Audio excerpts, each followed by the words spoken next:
चांद के बारे में 5 फैक्ट।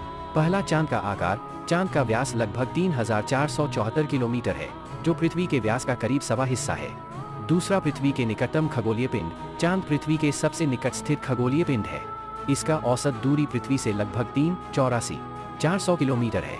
3, चांद का गुरुत्वाकर्षण। चांद का गुरुत्वाकर्षण पृथ्वी के गुरुत्वाकर्षण का केवल 1/6 है, इसलिए चांद पर वस्तुएं बहुत हल्की महसूस होती हैं। 4, चांद की सतह। चांद की सतह पर बड़े बड़े गड्ढे और पर्वत हैं, जो पुरानी उल्काओं के टकराने से बने हैं। 5, चांद की एक घुमाव वाली धुरी। चांद हमेशा अपनी एक ही ओर पृथ्वी की तरफ घूमता है। इसका कारण उसकी घूर्णन गति और परिक्रमा गति का सामंजस्य है। ये तथ्य चांद की रहस्यमयी और दिलचस्प दुनिया को समझने में मदद करते हैं।